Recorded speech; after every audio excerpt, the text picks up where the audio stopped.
আরো একটি নতুন ক্যামেরা নিয়ে হাজির হলাম। আজকে যে ক্যামেরাটা দিব সকল ক্যামেরার বাপ, জিকেএম এলএমসি 8.4 এডিসি 8.4। এই ক্যামেরার থেকেও নতুন ক্যামেরা দিয়ে অনেক ভালো প্রফেশনাল ছবি তুলতে পারবেন।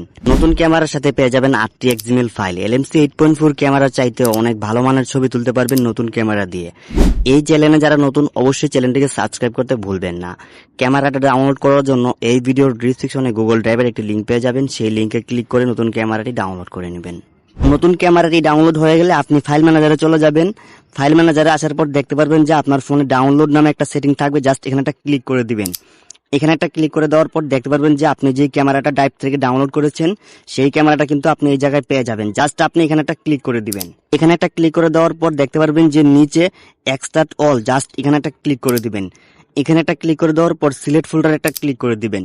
সিলেক্ট ফোল্ডারে ক্লিক করে দেওয়ার পর ফোন স্টোরিতে একটা ক্লিক করে দিবেন। ফোন স্টোরিতে ক্লিক করে দেওয়ার পর দেখতে পারবেন যে উপরে প্লাস নামে একটা অপশন আছে, জাস্ট এখানে একটা ক্লিক করে দিবেন। এখানে একটা ক্লিক করে দেওয়ার পর আপনি এখানে একটা ফোল্ডার ক্রিয়েট করে নেবেন। তো অবশ্যই ফোল্ডারের নামটি আপনারা মনে রাখবেন। আমি জাস্ট ডিডি লিখে জাস্ট আমি সেভ করে দিব। সেভ করে দেওয়ার পর আমি এখানে দেখতে পারবো যে আমি যে ফোল্ডারটা ক্রিয়েট করেছি সেই ফোল্ডারটা কিন্তু এখানে পেয়ে গিয়েছি। আমি জাস্ট ফোল্ডারের মধ্যে একটা ক্লিক করে দিব। ফোল্ডারের মধ্যে ক্লিক করে দেওয়ার পর আমি নিচে দেখতে পারবো যে এক্সট্রাক্ট হেয়ার, জাস্ট এখানে একটা ক্লিক করে দিব। এখানে একটা ক্লিক করে দেওয়ার পর এখানে একটা পাসওয়ার্ড চাইবে। এই ক্যামেরাটি আনলক করতে হলে এখানে একটা পাসওয়ার্ড দিতে হবে। আমি এই ভিডিওর প্রতি 1 মিনিট পর পর একটি করে পাসওয়ার্ড দিয়ে রাখবো। আপনারা 6টি পাসওয়ার্ড পেয়ে যাবেন। 6টি পাসওয়ার্ড সংগ্রহ করে ক্যামেরাটা আনলক করে নেবেন। আমি পাসওয়ার্ডটা বসিয়ে দিচ্ছি। আমি জাস্ট পাসওয়ার্ডটি বসিয়ে দেওয়ার পর জাস্ট দেখতে পারবো যে এখানে টিক চিহ্ন নামে একটা অপশন আছে, জাস্ট এখানে একটা ক্লিক করে দিব। এখানে একটা ক্লিক করে দেওয়ার পর দেখতে পারবো যে MTS tech solution plus official এইরকম একটা ফোল্ডার আসবে। জাস্ট আপনি টিক চিহ্নতে একটা ক্লিক করে দিবেন। টিক চিহ্নতে ক্লিক করে দেওয়ার পর আমরা দেখতে পারবো যে আমাদের ফোল্ডারের মধ্যে কিন্তু ক্যামেরাটি চলে গিয়েছে। আমরা এখান থেকে বেরিয়ে যাওয়ার পর ডাইগে আসার পর আমরা ফোন স্টোরিতে একটা ক্লিক করে দিব। ফোন স্টোরিতে ক্লিক করে দেওয়ার পর আমরা জাস্ট আমাদের যে ফোল্ডারটা আছে সেই ফোল্ডারটা ক্লিক করে দিব। ফোল্ডারে আবার একটা ক্লিক করে দিব। আবার একটা ক্লিক করে দেওয়ার পর আমরা দেখতে পারবো এই জায়গার মধ্যে দেখতে পারবো যে আমাদের যে ক্যামেরাটা আছে জাস্ট ক্যামেরাটা কিন্তু আমরা এই জায়গায় পেয়ে গিয়েছি। আপনারা এই জায়গায় 8টি প্রিমিয়াম এক্সএমএল ফাইল কিন্তু পেয়ে যাবেন।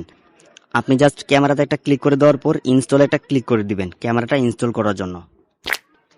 ক্যামেরাটা ইনস্টল হয়ে গেলে আপনি জাস্ট ওপেন এটা ক্লিক করে দিবেন।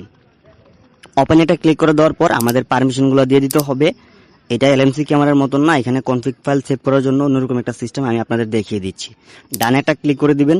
দেখতে পারবেন একটা আইকন আছে, জাস্ট এখানে একটা ক্লিক করে দিবেন। ঠিক আছে, এখানে একটা ক্লিক করে দেওয়ার পর আপনারা মোর সেটিং একটা ক্লিক করে দিবেন। মোর সেটিং একটা ক্লিক করে দেওয়ার পর আপনি একবারে নিচে চলে যাবেন।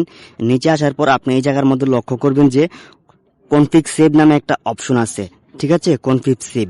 সো আপনি যখন ফোল্ডার ক্রিয়েট করবেন, ফোল্ডার ক্রিয়েট করার সময় দেখতে পারবেন যে এই যে নিচে আছে এখানে কনফিগ সেটিং 8.3, ঠিক আছে, এই নামে একটা ফোল্ডার ক্রিয়েট হবে। ঠিক আছে, আপনি জাস্ট এই কনফিগ সেভ একটা ক্লিক করে দিবেন।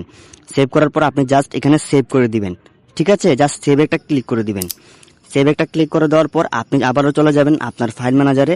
ফাইল ম্যানেজারে আসার পর এখানে যতগুলো ফাইল আছে সব ফাইলগুলো আপনারা টিক চিহ্ন দিয়ে নেবেন। দিয়ে আপনি মুভে একটা ক্লিক করে দিবেন। মুভে একটা ক্লিক করে দেওয়ার পর আমাদের যে ফোল্ডারটি আছে, আমরা ক্যামেরার মধ্যে যে ফোল্ডারটা দেখেছিলাম সেই ফোল্ডারটা কিন্তু এখানে চলে এসেছে। আপনি জাস্ট এখানে একটা ক্লিক করে দিবেন। এখানে একটা ক্লিক করে দেওয়ার পর আপনি জাস্ট এখানে মুভ টু হেয়ার, জাস্ট এখানে ক্লিক করে দিবেন। ক্লিক করে দেওয়ার পর আমাদের কিন্তু ক্যামেরার মধ্যে এক্সএমএল ফাইলগুলো কিন্তু সেট আপ হয়ে গিয়েছে। সো আপনারা দেখতে পাচ্ছেন আমি কিন্তু কনফিগ ফাইলগুলো সেট আপ করা কমপ্লিট করে ফেলেছি। এখন আমি আপনাদের ছবি তুলে দেখাচ্ছি ক্যামেরাটা কতটুকু কাজ করে। সো আমি ফার্স্ট অফ অল ক্যামেরাতে চলে যাব। ক্যামেরাতে আসার পর আমি আমার ফোকাসটাকে রেখে তারপর কনফিগ ফাইলগুলি ইনপুট করার জন্য মাঝখানে ডাবল ট্যাপ করব। ডাবল ট্যাপ করার পর দেখতে পারবো কোনাতে একটা ক্লিক করব। কোনাতে একটা ক্লিক করার পর এখানে আপনি 8টি প্রিমিয়াম এক্সএমএল ফাইল পেয়ে যাবেন। আপনার যে ফাইলটি প্রয়োজন সেই ফাইলটি আপনারা এখানে ইনপুট করে নেবেন। আমি ইনপুট করে জাস্ট ওকেতে ক্লিক করে দিলাম। ওকেতে ক্লিক করে দেওয়ার পর আমি পাতাটাকে ফোকাস রেখে তারপর ক্যামেরাতে একটা ক্লিক করে দিয়েছি। দেন আমি ছবিটা কিন্তু তুলে ফেলেছি। ঠিক আছে, সো এটা কোনো স্ক্রিপ্টেড ভিডিও না, একদম জেনুইন রিয়েল ভিডিও। আমি আপনাদের দেখাচ্ছি ছবি তুলে। আমি অনেকগুলো ছবি তুলবো, তারপর আমি আপনাদের ফুল রেজাল্টটা দেখাচ্ছি যে ক্যামেরাটা দিয়ে অনেক ভালো প্রফেশনাল ছবি তুলতে পারবেন। এলএমসি ক্যামেরার থেকেও এই ক্যামেরা দিয়ে অনেক ভালো প্রফেশনাল ছবি তুলতে পারবেন। যারা ফটোগ্রাফি করতে চান তাদের জন্য কিন্তু এই ক্যামেরাটা অনেক বেস্ট।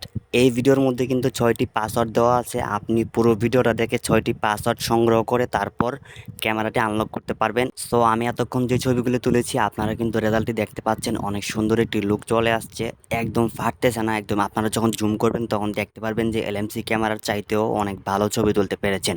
ভিডিওটি ভালো লাগে থাকলে অবশ্যই চ্যানেলটি সাবস্ক্রাইব করতে ভুলবেন না, ভিডিওটি শেয়ার করে দিবেন, লাইক করে দিবেন, একটা কমেন্ট করে দিবেন যে ভিডিওটি কেমন হয়েছে।